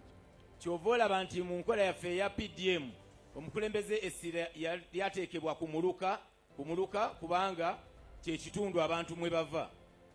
Everybody comes from a parish. Buli muntu yenna ali wano n'ali ewalala ava mu muluka ogumu ogulina we gusangibwa, or a ward in the town, oba ekisenge oba akasenge mu kibuga. So it should be, this is much easier. Kino okisanga nga kyangu nnyo okuyamba abantu baffe to support and monitor and see progress. Okuyamba n'okulondoola ate n'okulaba okugenda mu maaso okw'abantu baffe abo baba bayambiddwa ebivuddemu n'ebyo ebivuddemu mu nkola ey'okubayamba. The other way of supporting people which is easy, engeri endala eri ey'okuyamba abantu ate era ennyangu, is activity based, enterprise based. Eyo yeesigamwa ku nkola ey'obubondo okusinziira emirimu egyo egy'enjawulo abantu gye bakola. Byemukola ebizaala ssente. Nga yeesigamwa ku mirimu egyo gye mukola egy'enjawulo egizaala ssente, ng'aba boda, ng'ab'obutale, ng'abatemi b'ennyama bwe bityo. Now, for the social groups, kati ku bino ebibiina eby'embeera z'abantu, like single mothers, nga banakyeyombekedde oba bamama baffe abatalina basajja, the problem is that they are not in one place. Ekizibu mu ekyo nti banakyeyombekedde baffe bano tebali mu kitundu kimu, They are all over the country. bali mu ggwanga lyonna wonna. So, if they have a leadership, naye bwe baba nga balina obukulembeze, they can meet my State House Controller basisinkane mukama waffe Jendi Baleche State House Controller and discuss with them era ayogereko nabo how they could be supported, even though they are scattered all over the place. Tulabe omukulembeze bw'ayinza obbayamba wadde nga musaasaanyidde mu bitundu by'eggwanga eby'enjawulo. So, of course, in modern times there are telephones. You can use telephones and so on. Era omukulembeze agamba nti mu nsi kati ekulaakulanye oyinza okukozesa essimu n'obatuukako. Or we can discuss with the controller. We shall see whether we can decentralize it up to, for instance, sub-zone, so single mothers in Teso, single mothers in Bugisu, like that. It needs to be discussed.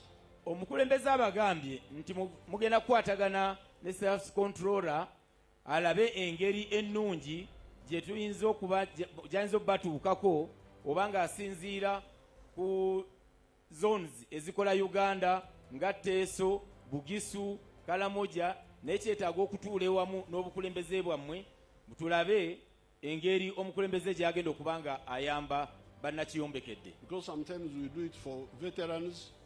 Kubanga olumu abo abaali mu busirikale ne bawummula bakibakoledde by zones. Nga basinziira ku zooni ezo ez'enjawulo ezikola Uganda. I think we did it also for the widows. Era omukulembeze yakikolerako bannamwandu. So let's study whether that can be used. Omukulembeze alagidde nti katulabe oba enkola eyo esobola okuba nti ekozesebwa ne ku kyammwe bamaama batalina basajja.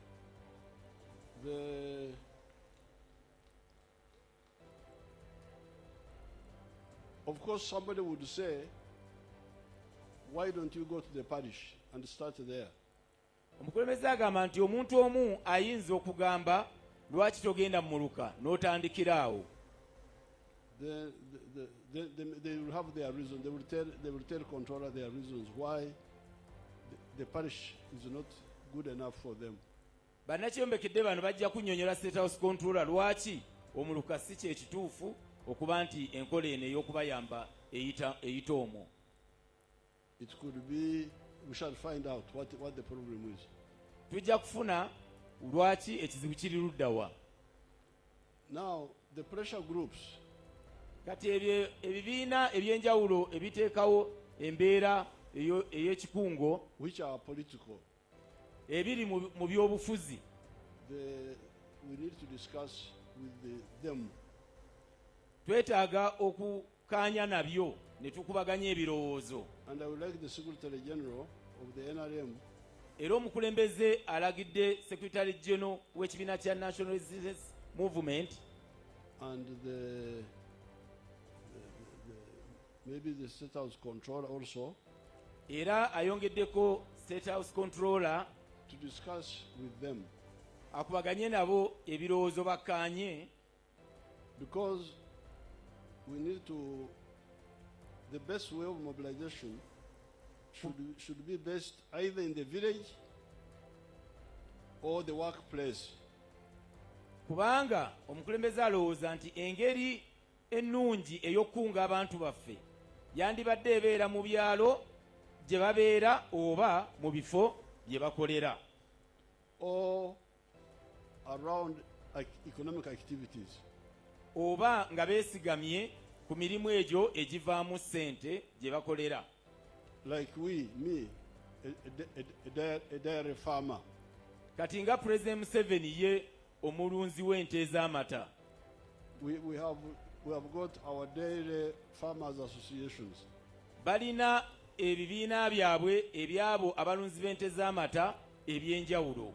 And we can be supported economically, but even politically we can also mobilize. Era bayinza okuba ebibiina ebyo nga muyisobola okuyitibwamu obuyambi obw'essente naye ate ne mu byobufuzi era bayinza okuyita mu bibiina ebyo ne batuukibwako bammemba baabwe. But so then the mobilization would be easiest if you worked with the structures of the NRM. Naye ate okkunga kw'abantu bano kwandibadde kwangu nnyo bwe tubanga tukolaganye n'amatabi ag'ekibiina kya NRM. So that you are a volunteer, you add on to the elected leaders. Kubanga awo obeera ng'olimu onookola omulimu ogwa nakyewa ate noweegatta kwabo abakulembeze abalonde. But we had groups which came up.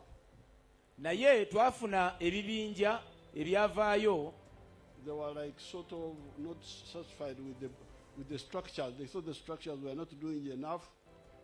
Nga ebibinja bino tebyali bimativu nga birowooza nti structure oba amatabi ga NRM gaali tegakola kimala.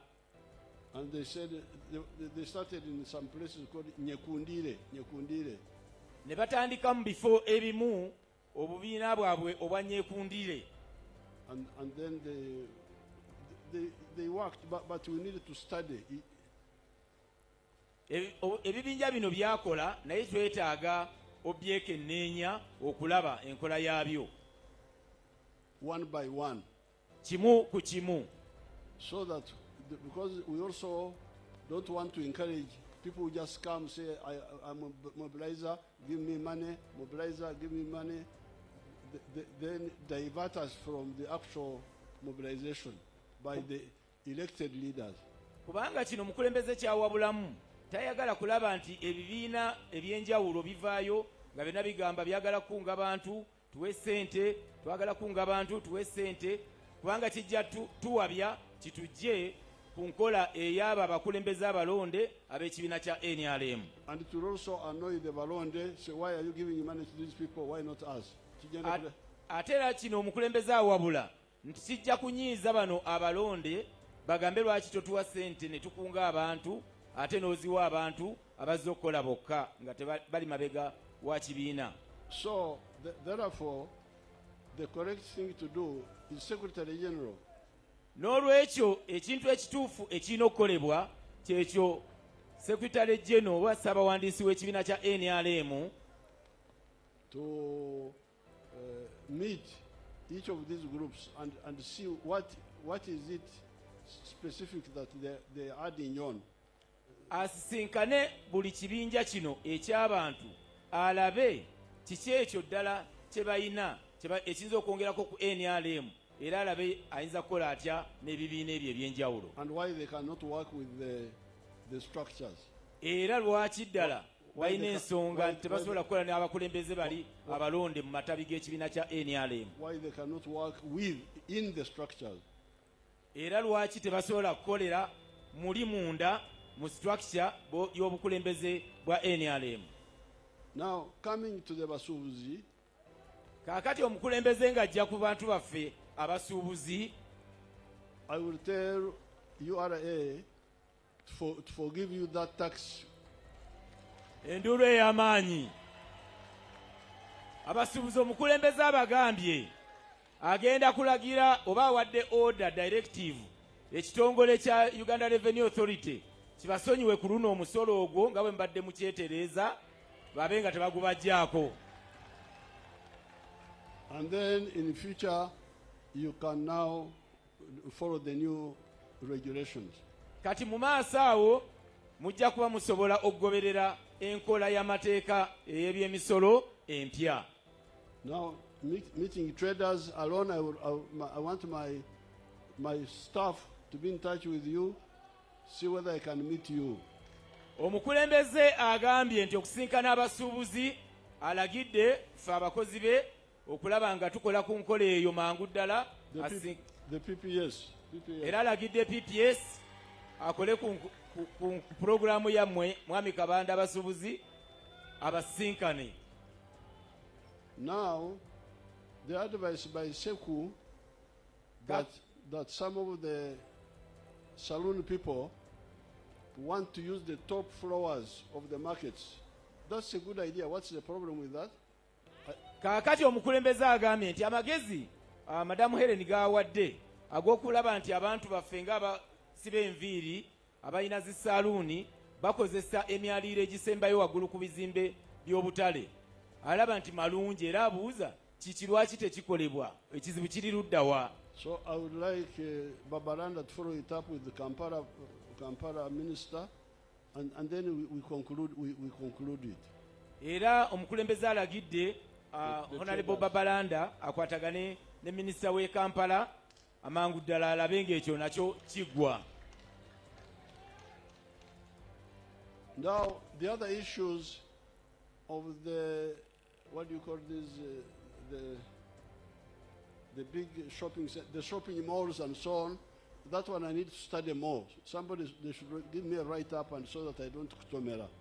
Kati ensonga zino endala ezammwe eza agasemaduuka ga keedi ga moro, ensonga ezo omukulembeze yeetaaga okwongerezaako enneenya asobole okutegeera obuzibu luddawa aleme kuba nti atomera okuba nga tannaba kufuna lipooti emala. N'olwekyo weetaagisayo lipooti enzigumivu okufuna amawulire agamumala. Now, I want to, on the issue of the school fees, in the coming Kisanja, we are going to insist on free education in the government schools. Omukulembeze abagambye nti ku nsonga ya ebisale by'essomero ekisanja ekiddako agenda kiremerako okulaba nti ddala abaana tebasasula ssente mu masomero ga gavumenti. As Seku told you, these children who started UPE studied free. Ng'era Madamu Seku bw'abagambye abaana bano abatandika enkola ya UPE oba bonna basome basomera bwerere nga tebawaayo wadde ennusu era bavaamu nga basomye nga batikkiddwa. But the school managers infiltrated back the charges. Naye bano abakulembeze b'amasomero abakwasibwa okuddukanya amasomero bakomyawo mpola mpola ne bayingizaamu essente ne bajja ku baana baffe essente masomero. We have studied this. Era kino omukulembeze ateekenneenyeza ne gavumenti. The school managers use the pretext of not having enough teachers. Bano abaddukanya amasomero bakama b'amasomero beekweka mu kakodi ak'okugamba nti balina ssente zimala era ne baba nti balina okugyako abaana baffe ssente. Tebalina basomesa bamala. Balina okwongerako abasomesa abaabwe, so they need to pay them. Nti akakodyo ke beekwekamu keeko ak'okugamba nti abasomesa be balina mu masomero tebamala, n'olwekyo basaba ssente abazadde basobole okuba nti bawandiika abasomesa abalala, naye nga ekyo kikyamu. I have checked, in order to have enough teachers at the rate of 53 students per teacher, we will need an extra 50,000 teachers. Omukulembeze yetegereza era n'alaba nti okuba nti afuna omuwendo ogw'abaana 53 ku musomesa, akyetegereza nga yeetaagayo omuwendo gw'abasomesa abalala 5,000. We already have 142,000. Already tuyina 14,200 egy'abasomesa. I think this is for primary schools. Bano nga bali mu masomero gaffe ag'ebibiina byaffe ebya wansi ebisookerwako mu primary. In the coming Kisanja, we are going to recruit the 50,000. Omukulembeze abagambye mu kisanja ekiddako olutuula ku ntebe 5,000 agenda giwandiika gisomese abaana b'Abannayuganda. So then we shall be able to tell the school managers no need for charging anything because the teachers are enough. Awo ekyekwaso kino kyebadde beekwasa abakulu b'amasomero, omukulembeze abe nga asobola obbaceekinga lwaki ate mukyasaba ssente ng'abasomesa be mwansaba mbabawadde. So the LC1, the one who wants a car, I can't give donations now because I am a candidate. Otherwise, I will be breaking the law.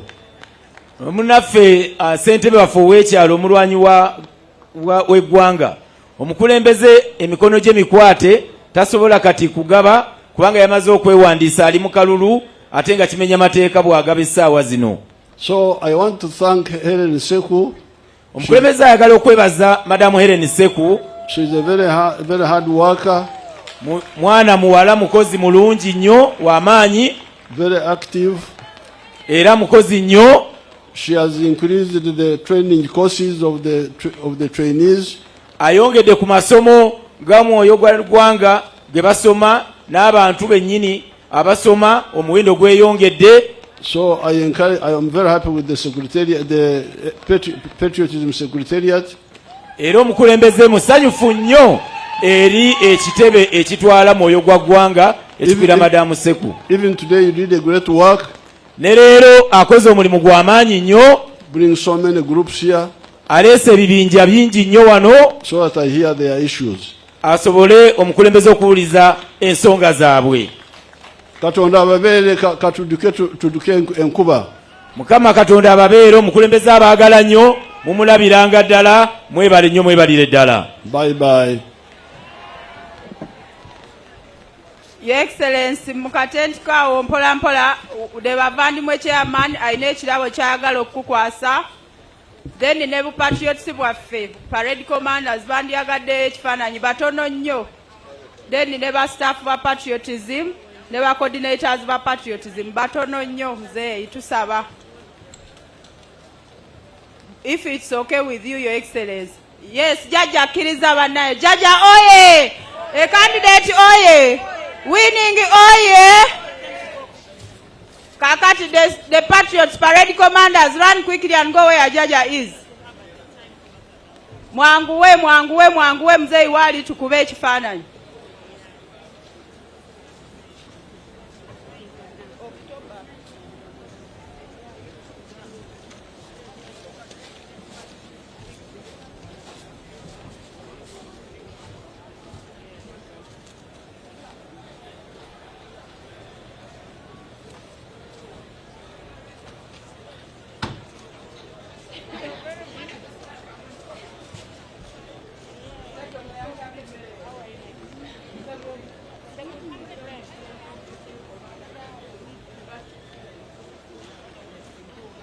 Jaja oye! Commanders oye! Comrade Arinetwe oye!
Can you do next?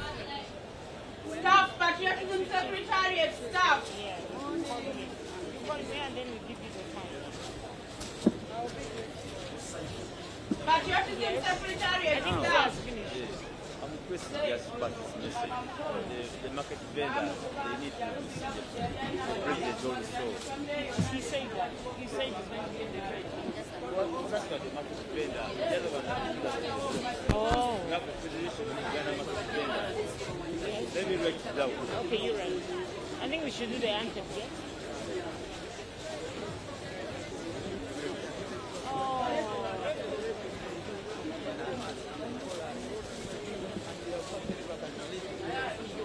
We shall have the final picture of the heavy truck drivers.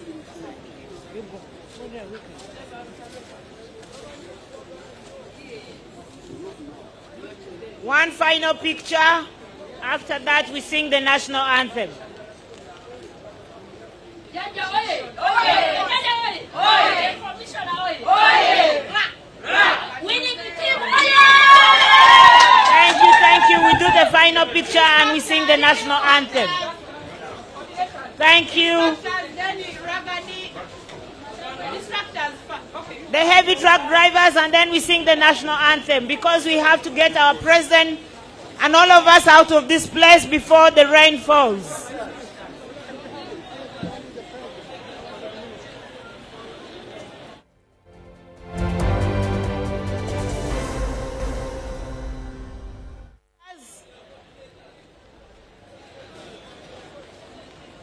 TV people, if you can just focus the camera where this. The principal is taking pictures so that I'm able to guide.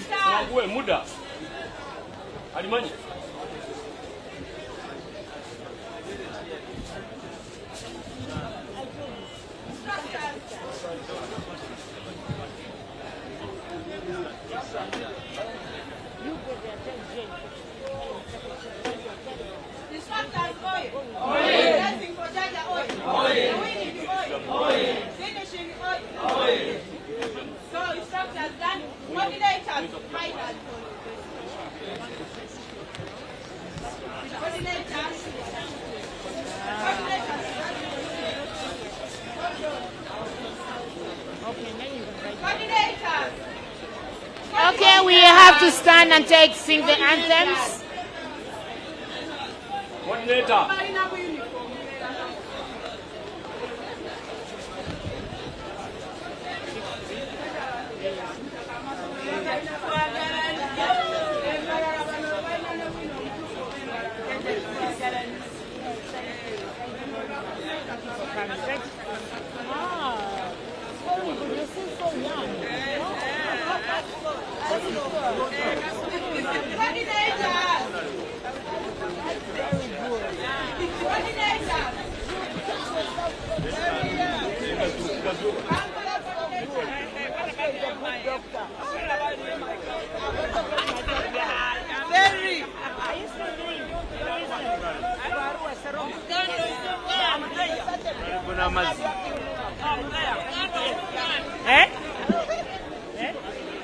Okay, that is it for the pictures.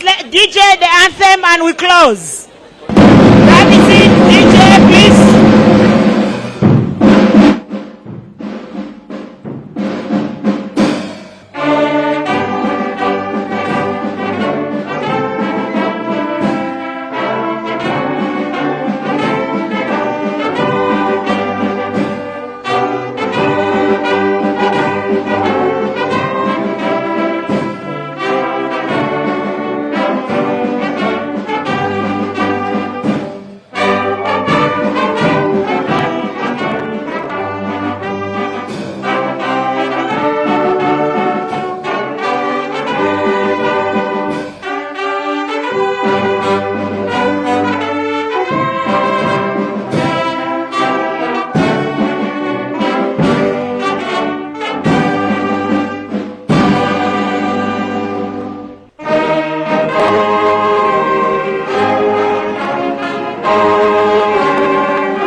National duties, and as you all know, that is a candidate, so he needs to go. Let us allow our president to move. The Federation of Uganda Markets Vendors requests to meet him, and Wale Seku will organize that meeting. Now let us together with the Federation of Uganda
Okusala dduyiro tekisobola kuba kya lubeerera. Okulya tekwewalika. Kikukaluubiriza okusala omugejjo.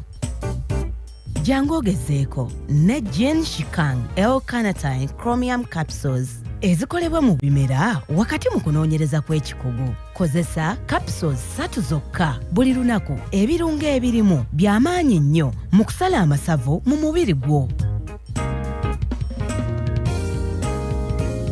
Naye lya emirundi 2 buli lunaku.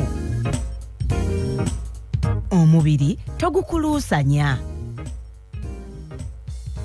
Okusala omugejjo kutandikirawo kati.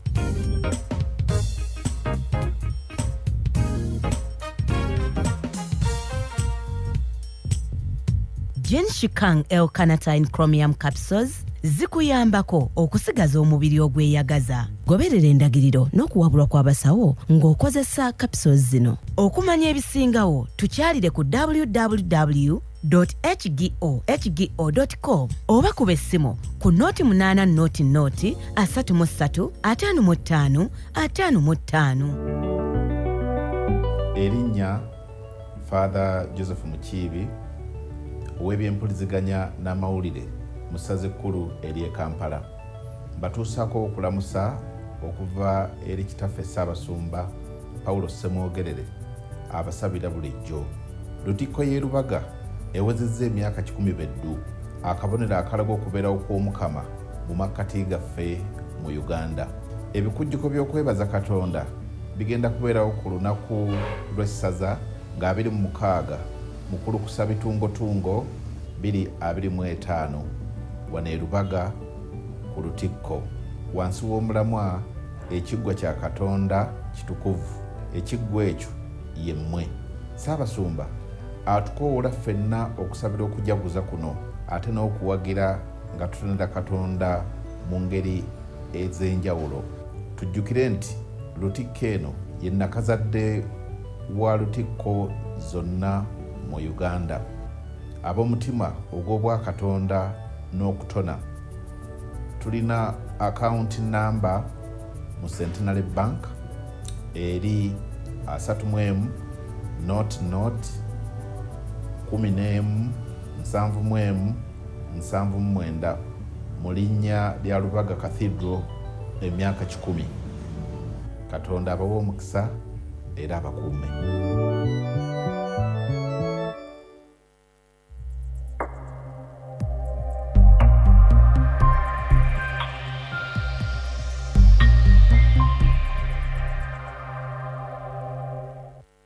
Tosubwa ku Star TV. Obulamu bw'omusiraamu obumanyi? Omusiraamu asaanidde kukola ki? Era embeera y'omusiraamu esaanidde kubeera etamu bufu bw'eddiini. Tosubwa program obulamu bw'omusiraamu wano ku Star TV buli Lwakutaano okuva ku ssaawa 1 akawungeezi okutuuka ku 2 ez'ekiro nga tukusomesa, tukujjukiza era n'okulambika obusiraamu n'embeera z'omusiraamu mu by'eddiini, eby'obulamu, ebyenfuna, obuweereza saako ebyafaayo by'obusiraamu wano ku Star TV ne Kiwanuka Rashid. Bulijjo program obulamu bw'omusiraamu ku Star TV buli Lwakutaano.